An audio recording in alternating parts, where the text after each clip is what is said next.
Hello and welcome to Friday. It is MP Strong 365, day 23, and this is a last ditch effort at a recording. Have you ever fallen asleep on a Friday night, like really early, and then not woken up until later, and you're like, oh crap, now I'm awake? Well, you know, it happens to me with a relative degree of frequency.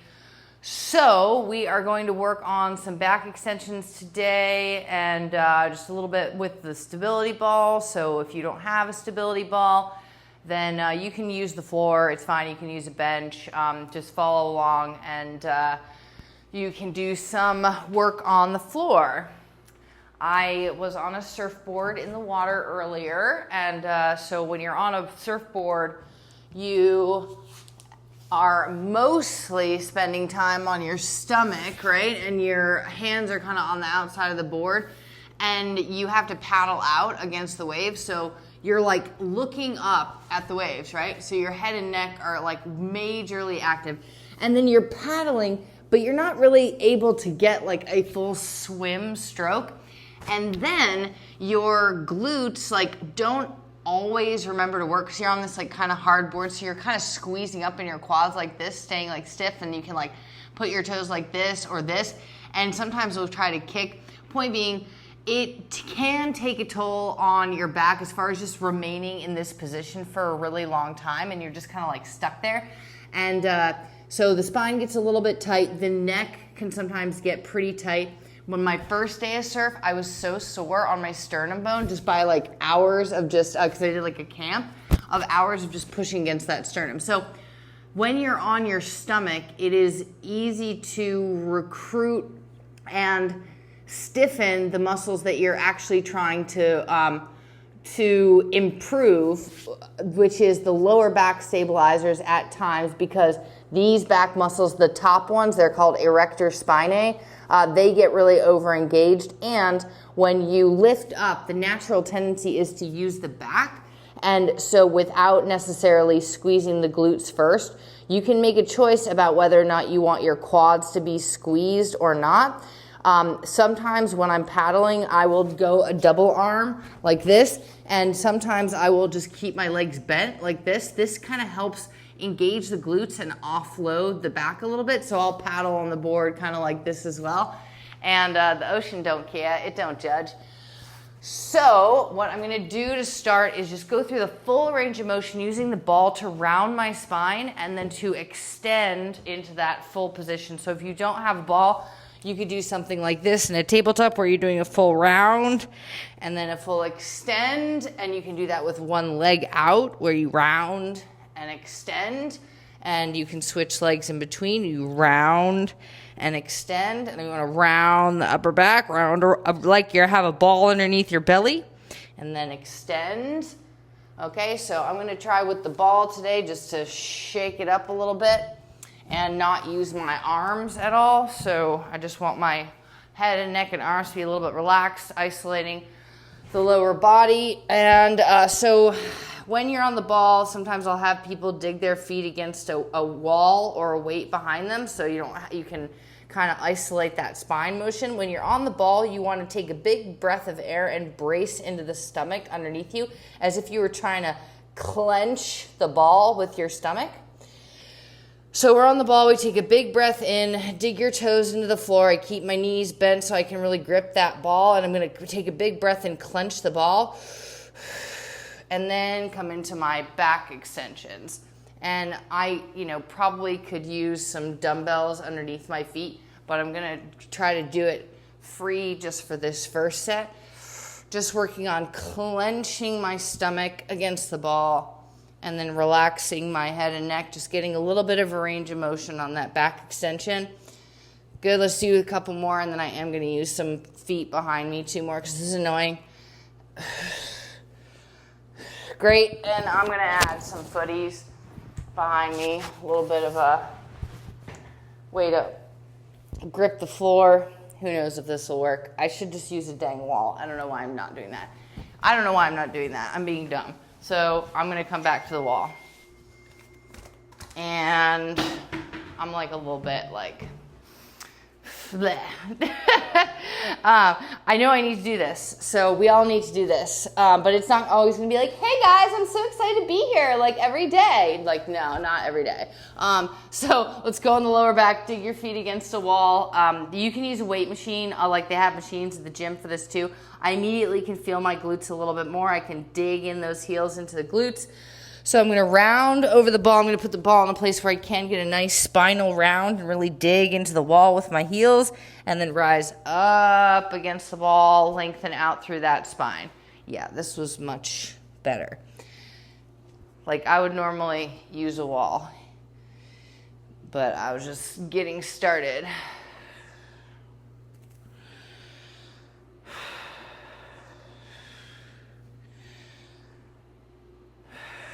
Every time you lift your back, keep your chin relaxed, neutral. Neck relaxed, neutral. The best way to do that is just keep your eyes soft and staring lightly at the floor.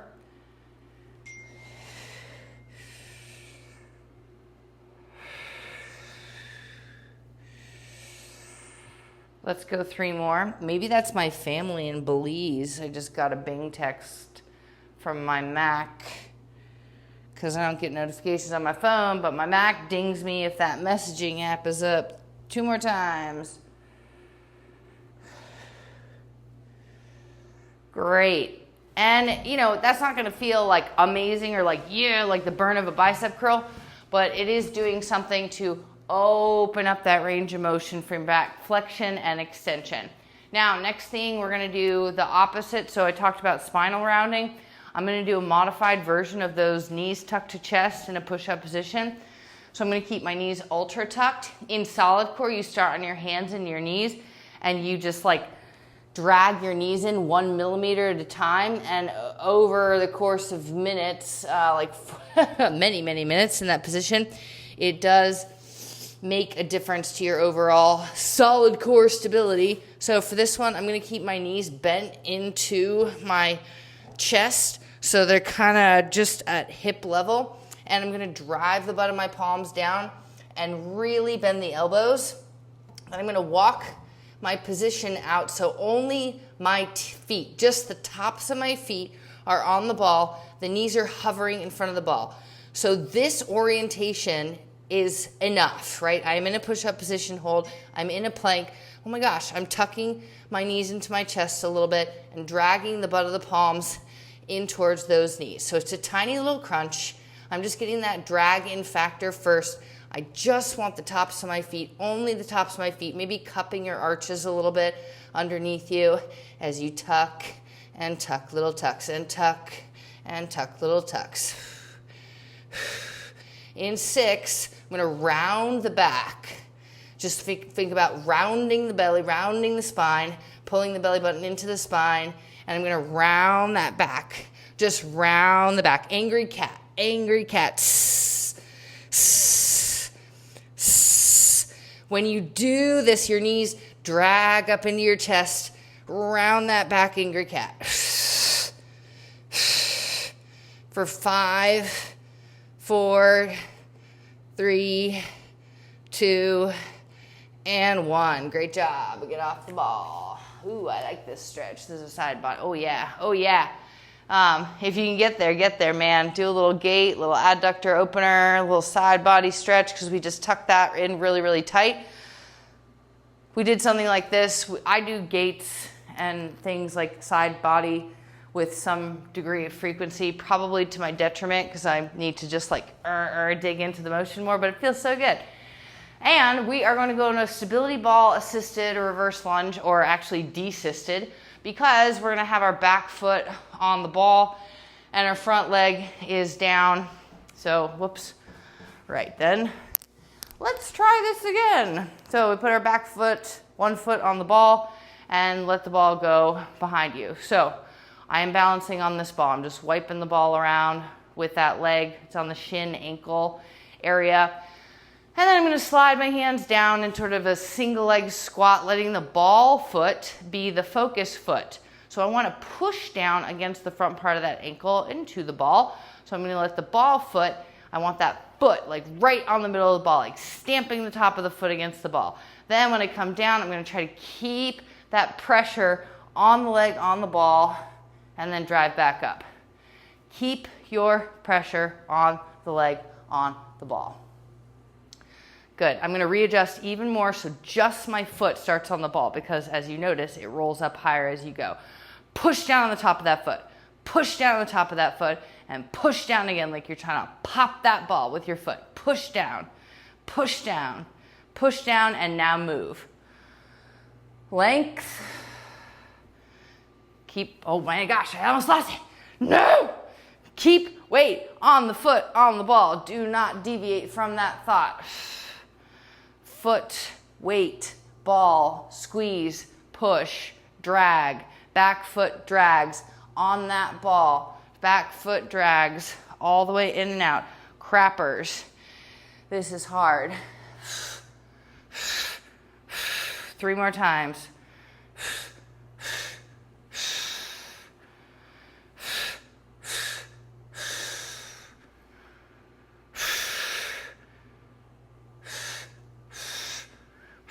One more time. Good, relax. I'm not much of a meditator, but that as a single point of focus, anybody can balance. That's meditation, single point of focus, and many people are like, no, you're bastardizing meditation. But seriously, the only thought in my mind is the number that I'm on. I'm nowhere else. I'm in that track. I'm in that channel. No thoughts carrying you away because the second you have another thought, you're off the ball. Let's do the other side. Ooh, that's nice. All right. So we put our foot, wait, what? I just did that one. Oh, my right leg is like hiding from me. It was like, no, it's cool. You did that one already. It's fine. So we're going to put our left foot on the ball. My left foot does not like to stamp, right? It likes to move as the dominant foot. It likes to lead the way. It always takes the first step. So my right leg, my left leg doesn't like to stamp down behind me as much. So just noting that, I'm just going to keep that pressure in the back foot and try to inch. So I'm only on the foot to start, just only on the foot. Great. And then I'm going to slide it down and bring it up. Pressure, foot on ball. Good. Good. Top of the foot, pressurize against the ball. Push those toes down, push the arch down, maybe cup the arch a little bit.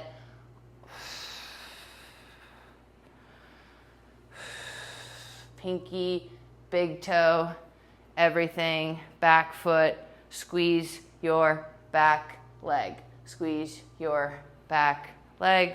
Good.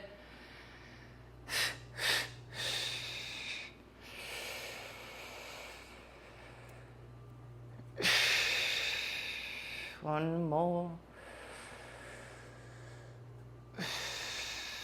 Good, nice.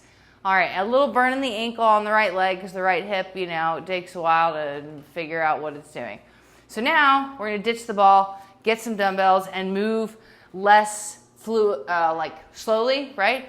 And just kind of rock out some reverse flies. Like this is like white girl dancing. So we're gonna do a little bit of a squat with a upright row. So this upright row is a straight upright row, meaning you are upright and you are rowing. And if you add a little bit of a squat, you can take it just a little bit lower on the back muscles. So I'm going to squat and then pull back. So it's almost like a rear delt meets an upright row. Okay? So I'm going to squat and then pull back. And I'm going to sidestep and pull back. And I'm going to not worry about exacting that range of motion or not being exacting. I'm just going to dance around because I want my shoulder blades to get some blood flow. I want to open that tight chest and shoulders all the way through the armpits. I'm just moving, just slipping, sliding, dancing down. If you stay just in a squat, you might get a little bit stiff. So just move with it. Even if you're just taking little baby bounces with toes to heel, just getting those weights up and loosening up the upper body. Now I'm going to take it to single arm and I'm going to just punch. Maybe I do low to high punches. You have so many muscles underneath your shoulder blades and your back and that insert into your armpits. And we are just trying to get some nice range, nice blood. Just keep moving, alternate, go together, do out 8 counts if you feel like you're lost. So that's 5 and 6 with the right foot, 7 and 8. Good. Now punch, punch, pull, punch and pull, punch and pull, punch and pull. Squeeze up on the legs. Good. Punch and pull. Now left side, both and up. Last 7. Squeeze those weights.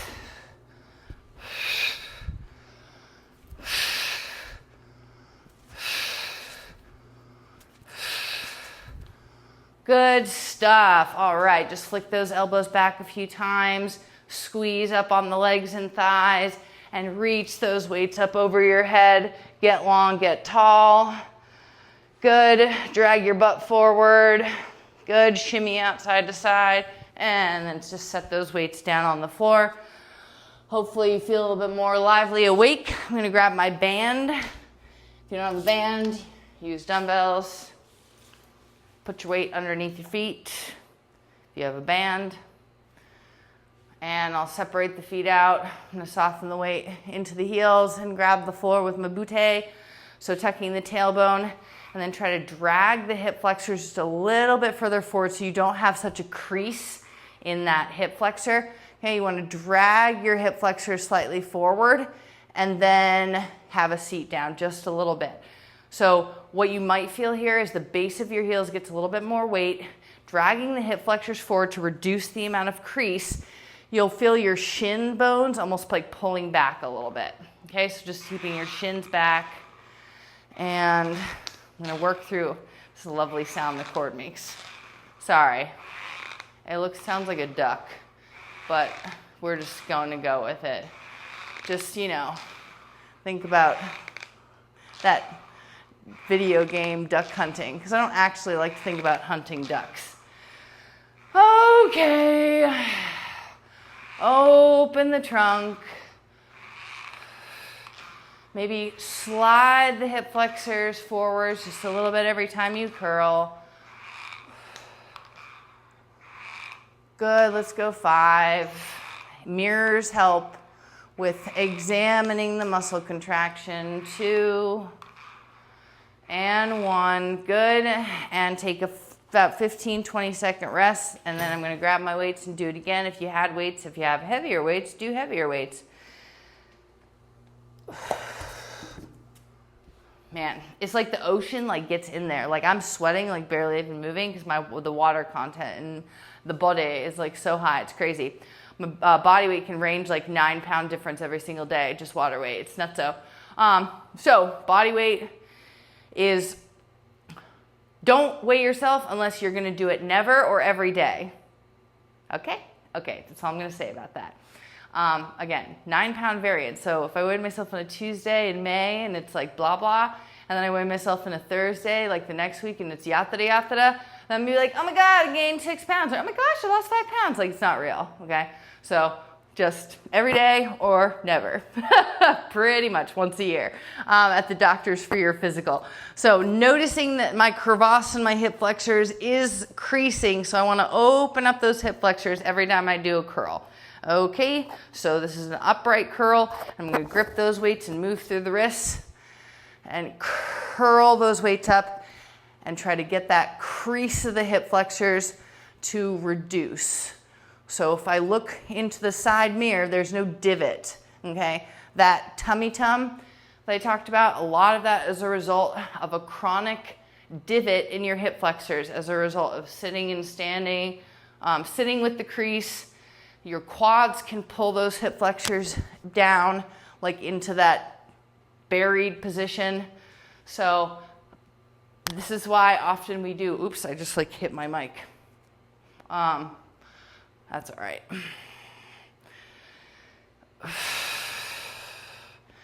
I don't even know what I was saying.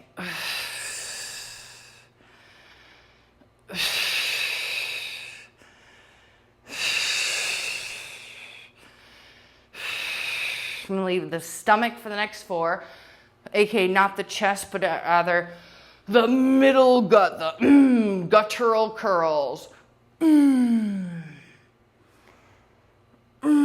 Good. Leave the weights at shoulder level. Bounce down into a squat. Bounce up, bounce up, bounce up. Maybe I'm going to move my feet a little bit too. Sink the weights down, pack them into your shoulders. Good. I'm going to move my squat around side to side a little bit. You could easily take this into like an overhead press, or if you're doing it like a kettlebell swing, you can swing the weights between your legs. I don't want to swing anything right now, just with the hour of the day.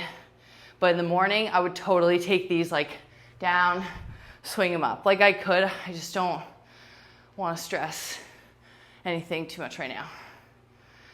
In the morning, she says, 3 more times. 2 and 1. Good. Last 2 exercises we're going to do are, and you can do 2 sets of this, just like rewind and do it again. But I will often do things 1 set and just do them long, maybe a short little break, and then go at it again. Value to all types, meaning of doing 2 sets, like 1, 2, 3 circuit, 1, 2, 3, and then just doing a single circuit is fine as well. Lay on your stomach. Yeah, okay. So lay flat on your stomach, release your palms, put them down. Release your palms, put them down. Release your palms, put them down. Release your palms, put them down. 2 more times. Release, put them down. Release, put them down. Good. Big breath in, and then push crawl your hands forward so they're at the top of your head. Place your elbows on the floor. Pull your forearms in closer to your sides. And now do a press up with just your head, and drag your shoulders and elbows down and back. Then lift your elbows and keep extending. I extend too far up through the neck on this one, so I'm going to let the head just relax. Where do I get the most length? I'm trying to get it right at the middle of my back.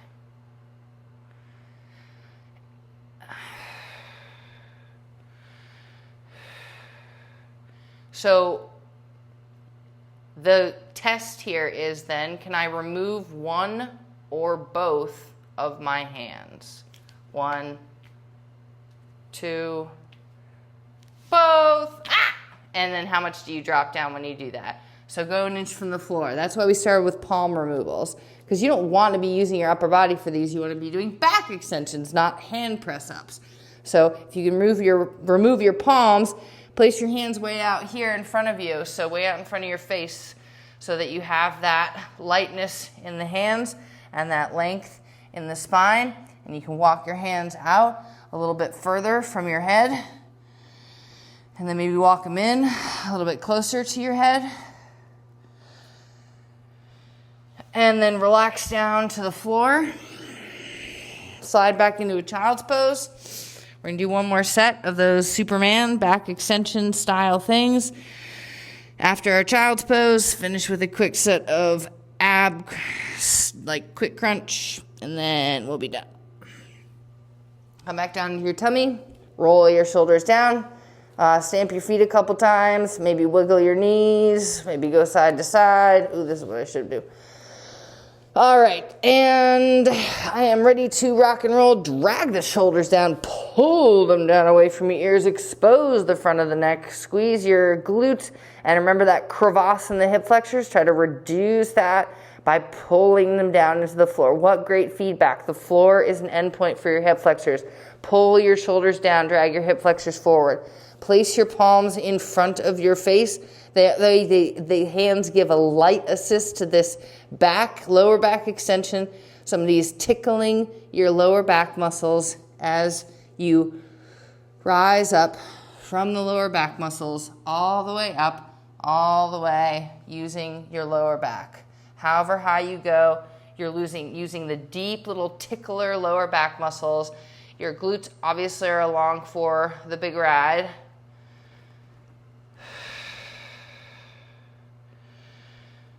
Good. Imagine someone just rubbing their fingers just on your lowest part of the back. Good. I'm going to come down halfway with that extension, so I'm still up. Pull the tailbone down underneath you. Keep the forearms gently on the floor and do flutter kicks. This has a third phase. You guessed it, the arms go bye-bye. But we're just doing flutter kicks for right now. The legs are relaxed, maybe even letting your knees bend a little bit. But you want to lift your thighs away from the floor. And I'm going to kick my legs a little bit closer. Good away. Wait. Good. And then maybe a little bit farther away from each other. And then bring it back closer. Good. Relax legs for 3, 2, 1. Lift them up. Release the arms in front of you. Good. Good. Hold that Superman. Tuck your tummy. Lengthen the back of the neck, lengthen the front of the throat, sweep the hands back, kiss your pinkies together behind your back, and bring them back up in front. Length, streamline, go, streamline, stretch. Stretch those hands, stretch those feet. Pull your belly in underneath you one more time, dropping your right leg down only. Sweep your pinkies back, try to clasp them together. Sweep them forward, drop your left leg, lift your right leg, sweep your fingers back, touch behind your butt. Sweep them forward, drop both legs, one more sweep of just the hands, pulling the shoulders down. Clasp your fingers, interlace. Good, place your head on the floor. If you'd like to, tucking your chin to your chest or just your nose, gently on the floor, or maybe your chin. And we'll go ahead and release those hands. Come up through a tabletop. Ooh, that feels nice. It's like all the right muscles are working versus like on the board, I was all clenched up through those erector spinae. Flip over onto your stomach. One little finale. Cross your right ankle over your left knee. Place your palms on the floor. Lift the legs up as one unit and set them back down. Be mindful of how much you're engaging your feet on this one. You want your foot and ankle to be relaxed.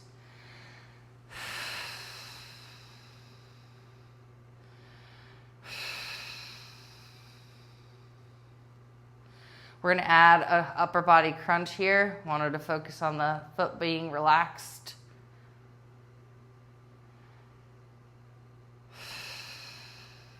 Two more times. Drag your fingers down a little bit, maybe stretch them. Place your hands behind your head. Cradle your ears or behind your ears or the back of your neck and crunch. And as you crunch, try to push your knee away from you. I'm going to make them really tight and tiny. 10.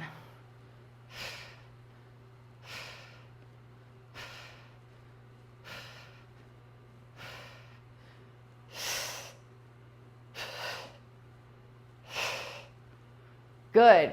Switch sides, little opener, butterfly. Cross your left ankle over your right knee and start those very relaxed with your upper body. Leg lift as one unit because this is as much of a kind of a stretch of that crossed leg hip as it is an ab exercise.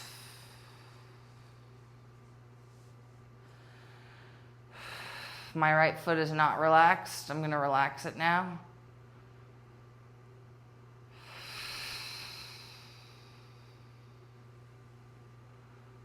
My neck and head are not completely relaxed. That's why I tend to add the upper body crunch just to give them something to do besides just brace into the floor. So grip your hands behind your head and we'll crunch up and up. I'm just gonna push, keep the legs up in the air and push the knee away from me.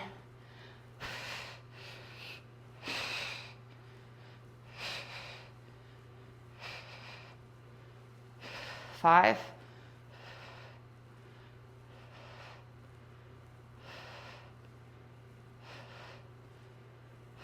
Okay.